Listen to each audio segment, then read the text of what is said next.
Sunday ശാലോമിലേക്ക് സ്വാഗതം. ഞാൻ Jose John നെല്ലികശ്ശേരി. ബുധനാഴ്ച ഉച്ചയ്ക്ക് 12:30 യൂറ്റ സ്റ്റേറ്റ് യൂണിവേഴ്സിറ്റി ക്യാമ്പസിൽ വെച്ച് വെടിയേറ്റ് മരിച്ച ചാർലി കിർക്ക് എന്ന് പറയുന്ന 31 വയസ്സുകാരനായ ചെറുപ്പക്കാരനെ കുറിച്ച് നമ്മളൊരു വീഡിയോ ചെയ്തിരുന്നു. അദ്ദേഹം അമേരിക്കയിലെ ഏറ്റവും പ്രശസ്തനായ വ്യക്തികളുടെ കൂട്ടത്തിൽപ്പെടുന്ന ഒരാളായിരുന്നു. അത് നമ്മൾ ആ വീഡിയോയിൽ പറഞ്ഞിരുന്നു. അതിനുശേഷം 33 മണിക്കൂർ കഴിഞ്ഞ് അദ്ദേഹത്തിന്റെ ഘാതകനെ ഇപ്പോൾ പിടികൂടിയ വാർത്തയും പുറത്തു വന്നിട്ടുണ്ട്. അദ്ദേഹത്തിന്റെ പേര്, ഈ വെടിവെച്ച ചെറുപ്പക്കാരന്റെ പേര് ടൈലർ റോബിൻസൺ എന്നാണ്. 22 വയസ്സ് മാത്രം പ്രായമുള്ള ഒരു വിദ്യാർത്ഥി എന്ന് വേണമെങ്കിൽ വിളിക്കാവുന്ന ഒരാളാണ്. കാരണം അദ്ദേഹം ഈ യൂറ്റ സ്റ്റേറ്റ് യൂണിവേഴ്സിറ്റിയിൽ 2021 ഫസ്റ്റ് സെമസ്റ്ററിന് ജോയിൻ ചെയ്തിരുന്നു. അതിനുശേഷം അദ്ദേഹം ഫസ്റ്റ് സെമസ്റ്റർ കംപ്ലീറ്റ് ചെയ്തിട്ട് ലീവ് എടുത്ത് പോവുകയാണ് ചെയ്തത്. പിന്നെ അയാൾ തിരിച്ചു വന്നിട്ടില്ല. അപ്പോൾ ഈ 2021 അവസാന ഭാഗത്തെ യൂണിവേഴ്സിറ്റിയിൽ നിന്ന് ഡിസപ്പിയർ ചെയ്ത ഇദ്ദേഹം പിന്നീട് എന്താണ് ചെയ്തത് എന്നതിനെ സംബന്ധിച്ച് ആളുകൾക്ക് അറിവില്ല. എന്തായാലും ഇനീഷ്യലായിട്ടുള്ള റിപ്പോർട്ടുകൾ പുറത്തു വരുന്നത് ഇദ്ദേഹം യാതൊരു തരത്തിലുള്ള സാമൂഹ്യ വിരുദ്ധ പ്രവർത്തനങ്ങളിലും ഏർപ്പെടാത്ത ഒരാളാണ്. ഇദ്ദേഹത്തിന് അത്തരം റെക്കോർഡ്സ് ഒന്നുമില്ല. ഇദ്ദേഹത്തിന്റെ പാരന്റ്സ് തന്നെയാണ് ഇദ്ദേഹത്തെ പിടിച്ചു കൊടുത്തത് എന്ന് മനസ്സിലാവുന്നു. കാരണം ഈ വീഡിയോ കണ്ടപ്പോൾ തന്നെ അദ്ദേഹത്തിന്റെ പാരന്റ്സിന് മനസ്സിലായിരുന്നു ഈ പയ്യനാണ് ഇത് ചെയ്തത് എന്നുള്ളത്. അപ്പൊ പയ്യൻ വീട്ടിൽ വിളിച്ച് കൺഫസ് ചെയ്യുകയും ചെയ്തു. അപ്പൊ കീഴടങ്ങാൻ വേണ്ടി പാരന്റ്സ് ആവശ്യപ്പെട്ടതനുസരിച്ച് ഈ സംഭവം നടന്ന സ്ഥലത്ത് നിന്ന് ഏകദേശം ഒരു 30 കിലോമീറ്റർ അകലെയുള്ള സ്ഥലത്ത് ഇദ്ദേഹം പോലീസിന് കീഴടങ്ങിയതായാണ് റിപ്പോർട്ടുകൾ സൂചിപ്പിക്കുന്നത്. അദ്ദേഹത്തെ ചോദ്യം ചെയ്യുകയാണ് എന്തിനു വേണ്ടി ഇത് ചെയ്തു എന്നുള്ളത്. അത് പിന്നെ അദ്ദേഹത്തിന്റെ ഈ വെടിവെച്ച ബുള്ളറ്റിന്റെ കേസ്, ആ കേസിന്റെ പുറത്ത് ഹേ ഫാസിസ്റ്റ് കാച്ച് യു എന്ന് എഴുതിയിട്ടുണ്ട്. അതായത് ഫാസിസ്റ്റ്, ഇദ്ദേഹത്തിന്റെ ഫാസിസം എന്ന് പറയുന്നത്, ഫാസിസം എന്ന് പറഞ്ഞാൽ അവനവന്റെ ആശയങ്ങൾ മറ്റുള്ളവരുടെ മേലെ അടിച്ചേൽപ്പിക്കുന്നതിനാണ് ഫാസിസം എന്ന് പറയുന്നത്. അപ്പോൾ ഹേ ഫാസിസ്റ്റ് കാച്ച് യു എന്ന് പറഞ്ഞാൽ ഈ പറയുന്ന ചാർലി കിർക്കിന്റെ ആശയങ്ങളോട് യോജിപ്പില്ലാത്തതുകൊണ്ട്, അത് ഫാസിസ്റ്റ് ആശയങ്ങളാണെന്ന് വിചാരിക്കുന്ന ഒരാളാണ് അദ്ദേഹം. അതുകൊണ്ട് ഐ വിൽ കാച്ച് യു, നിന്നെ ഞാൻ കൊല്ലും എന്ന ഒരു സൂചനയാണ് ഈ ബുള്ളറ്റിന്റെ കേസിന് മുകളിൽ നിന്ന് കിട്ടിയത്. പക്ഷെ മറ്റ് വേറെ കേസുകൾ ലഭിക്കുന്നു. അതിന്റെ പുറത്തുള്ളതൊക്കെ ഒരുതരം ക്രൈസി ആയിട്ടുള്ള എൻഗ്രേവിംഗ് ആണ്. അപ്പോൾ ഈ പയ്യനെ കുറിച്ച് ഇദ്ദേഹത്തിന്റെ സുഹൃത്തുക്കൾക്കെല്ലാം പറയാനുള്ളത്, ഇയാൾ വീഡിയോ ഗെയിംസിന് അഡിക്റ്റ് ആണ്. വളരെ ഡീപ്പായിട്ട് വീഡിയോ ഗെയിംസിന് അഡിക്റ്റ് ആണ്. എപ്പോഴും വീഡിയോ ഗെയിംസ് കളിച്ചുകൊണ്ടിരിക്കുന്ന ഒരാളാണ്. പ്രധാനമായിട്ടും അയാൾക്ക് വീഡിയോ ഗെയിംസിൽ ഫൈറ്റിംഗ് വീഡിയോ ഗെയിംസിനോടാണ് ഇൻട്രസ്റ്റ് ഉള്ളത്. അപ്പോൾ ഈ വീഡിയോ ഗെയിംസ് കണ്ടുള്ള ഭ്രാന്ത് കൊണ്ടാണോ ഇയാൾ ഇത് ചെയ്തതെന്ന് അറിയില്ല. മാത്രമല്ല, ഈ വെടിവെച്ച ആളുടെ ഫാമിലി അവർ റിപ്പബ്ലിക്കൻസ് ആണ്. റിപ്പബ്ലിക്കൻ എന്ന് പറഞ്ഞാൽ ട്രംപിന്റെ പാർട്ടി തന്നെയാണ്. റിപ്പബ്ലിക്കൻ പാർട്ടിയിലെ ഏറ്റവും മേജർ ഫിഗറുകളിൽ പെടുന്ന ഒരാളാണ് ഈ ചാർലി കിർക്ക്.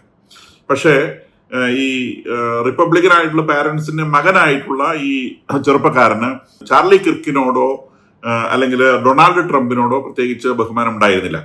അപ്പൊ ഇവരുടെയൊക്കെ ഈ ഡെയിലി കോൺവെർസേഷനിൽ ഡൊണാൾഡ് ട്രംപിനൊപ്പം നിൽക്കുന്ന ഒരു പേരാണ് ചാർലി കിർക്ക് എന്നതിൽ നിന്ന് തന്നെ ഈ ഇദ്ദേഹത്തിന്റെ അമേരിക്കൻ സമൂഹത്തിലെ പ്രാധാന്യം നമുക്ക് മനസ്സിലാകും. അത്രത്തോളം പോപ്പുലർ ആയിട്ടുള്ള ഒരു ഫിഗറാണ് ഇദ്ദേഹം.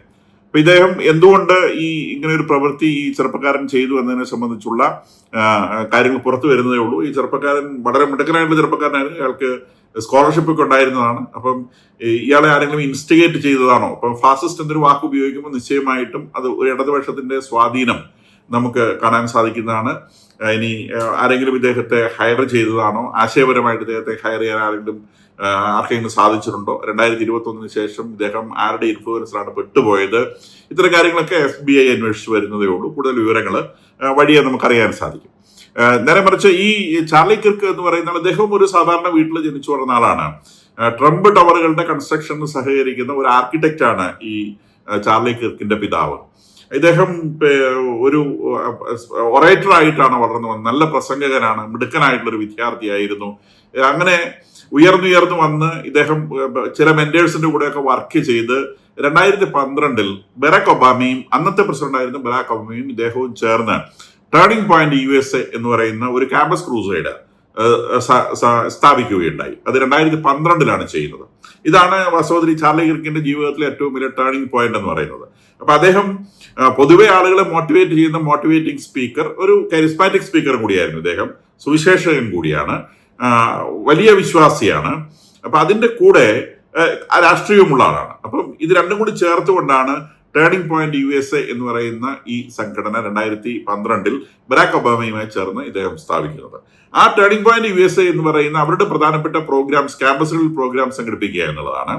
ക്യാമ്പസുകളിൽ ഇദ്ദേഹം വലിയൊരു ഇൻഫ്ലുവൻസ് ആയി. ഇപ്പൊ ഇന്നലെ തന്നെ നമ്മൾ കേൾക്കുകയുണ്ടായി 3000-ലധികം വിദ്യാർത്ഥികളാണ് ഇദ്ദേഹത്തെ ശ്രവിക്കുവാൻ വേണ്ടി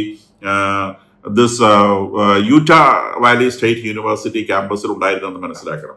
നമ്മളുടെ ഈ നാട്ടിൽ പോലും ഒരു പ്രസംഗത്തിന് 10 പേരെ കിട്ടാൻ എന്ത് ബുദ്ധിമുട്ടാണ് നമ്മൾ വിചാരിക്കണം. ആ സമയത്താണ് വോളണ്ടറി ആയിട്ട് ആരും വിളിച്ചിരുത്തിയിട്ടല്ല, ഇദ്ദേഹം വരുന്നുണ്ട് എന്ന് കേട്ടുകൊണ്ട് ഇദ്ദേഹത്തോട് സംവദിക്കാനായി അവിടെ അമേരിക്കയിൽ എത്തിപ്പെട്ട യൂണിവേഴ്സിറ്റി വിദ്യാർത്ഥികളുടെ എണ്ണം 3000-ലധികമായിരുന്നു.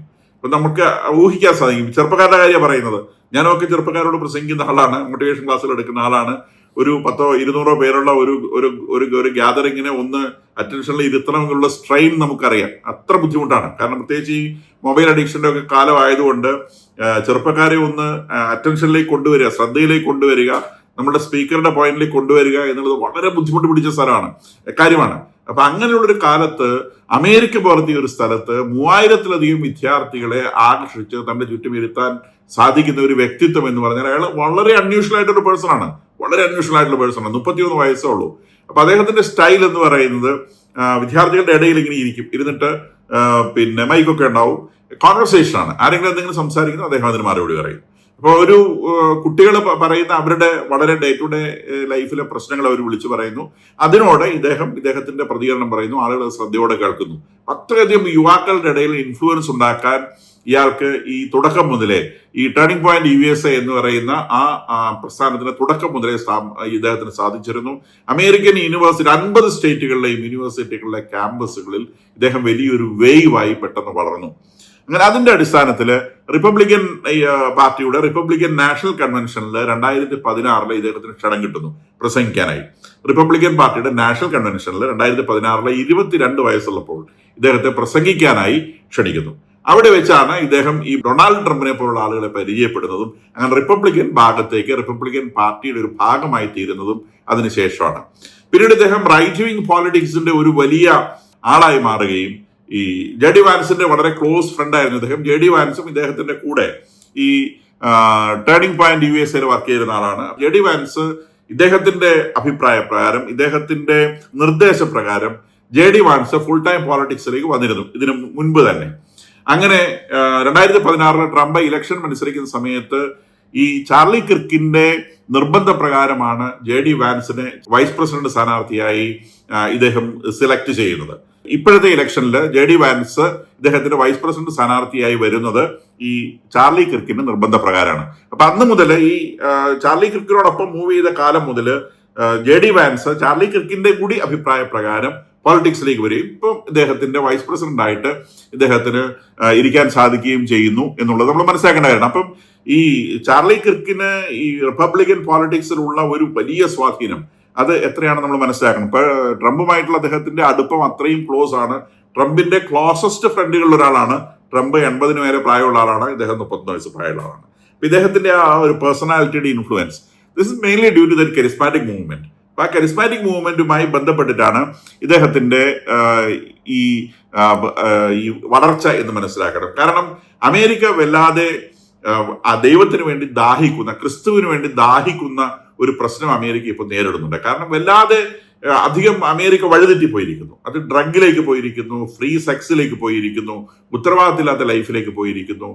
ചെറുപ്പക്കാർക്ക് മടുത്തു എന്ന് വേണം മനസ്സിലാക്കാൻ. അപ്പൊ ഇതൊക്കെ നമ്മൾ തിരിച്ചറിയുന്നത് ഇതിൽ നിന്നൊരു തിരിച്ചുപോക്കില്ല. ഇത് കൂടുതൽ കുഴിയിലേക്കാണ് പോയിക്കൊണ്ടിരിക്കുന്നത്. നമ്മുടെ ചെറുപ്പക്കാരടക്കം നമ്മളൊക്കെ വിചാരിക്കുന്നത് ഈ മൊബൈൽ ഫോണിന്റെ സ്വാധീനം, വിവാഹം കഴിക്കാനുള്ള താല്പര്യമില്ലായ്മ, പ്രസവിക്കാനുള്ള താല്പര്യമില്ലായ്മ, കുടുംബമായി ജീവിക്കാനുള്ള താല്പര്യമില്ലായ്മ, സുഖിക്കണം എന്നുള്ള നിരന്തരമായ ചിന്ത, അതിനുവേണ്ടി പണിയെടുക്കാൻ ഉള്ള താല്പര്യമില്ലായ്മ, ഇതൊക്കെ ലോകത്തിലെ എല്ലാ സമൂഹങ്ങളും വളർന്നു വരുന്ന സംഗതിയാണ്. അമേരിക്കയിൽ ഇതിന്റെ ക്ലൈമാക്സിലെത്തിയ അവസ്ഥയാണ്. അപ്പൊ ആ ക്ലൈമാക്സിലെത്തിയ അവസ്ഥയിൽ നിന്ന് ഈ അമേരിക്കയെ തിരിച്ചു പിടിക്കാൻ വേണ്ടി ഒബാമയും ഇദ്ദേഹവും ചേർന്നുകൊണ്ട് സ്ഥാപിച്ച ഈ സാധനമാണ് ടേണിംഗ് പോയിന്റ് USA എന്ന് പറയുന്നത്.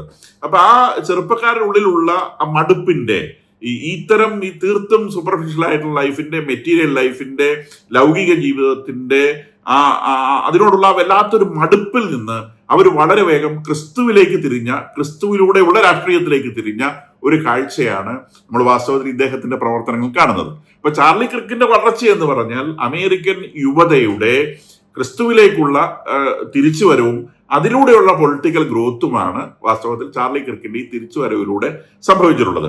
ഇന്ന് ചാർലി കിർക്കിന്റെ ഭാര്യ, അവരുടെ പേര് എറീക്ക എന്നാണ്, എറീക്ക കിർക്ക്, അവര് ഇന്ന് ടെലിവിഷനിൽ വന്നിരുന്നു. ഒരു യൂട്യൂബ് മെസ്സേജ് അവരുടേതായിട്ടുണ്ട്. ഒരുപാട് പേര് ഇത് കണ്ടിട്ടുണ്ടാവും ഞാൻ വിചാരിക്കുന്നു. ഞാൻ ആ മെസ്സേജ് കാണുന്ന സമയത്ത് ആ മെസ്സേജ് യൂട്യൂബിൽ ഇട്ടിട്ട് 11 മണിക്കൂർ ആകുന്നു. 11 മണിക്കൂറിനിടയിലുള്ള 31 ലക്ഷം ആളുകൾ ആ മെസ്സേജ് കണ്ടിട്ടുണ്ട്, ആളുകൾ കണ്ടുകൊണ്ടേയിരിക്കുകയാണ്. അപ്പൊ അതിനകത്ത് അവര് പറയുന്നത്, ആദ്യം തന്നെ അവര് വാൻസിനും ട്രംപിനും ഒക്കെ നന്ദി പറയുന്നുണ്ട്. ട്രംപിനോട് പേഴ്സണലായിട്ട് അവർ സംസാരിക്കുന്നുണ്ട്. നിങ്ങൾ ഇദ്ദേഹത്തിന് കൊടുത്ത സ്നേഹത്തെക്കുറിച്ച്, ട്രംപ് അത് അവരുടെ ഭർത്താവിന് കൊടുത്ത സ്നേഹത്തെക്കുറിച്ച് പറയുന്നുണ്ട്. ഇവര് 36 വയസ്സുള്ള ആളാണ് ദിസ് ലേഡി, എറീക്ക കിർക്ക് 36 വയസ്സുള്ള ലേഡിയാണ്. She's an evangelical Christian. അവര് മിസ് അരിസോണ USA ഒക്കെ ആയിരുന്ന ആളാണ്. 2018 ചാർലി കിർക്ക് എറീക്കയെ കാണുന്നത്.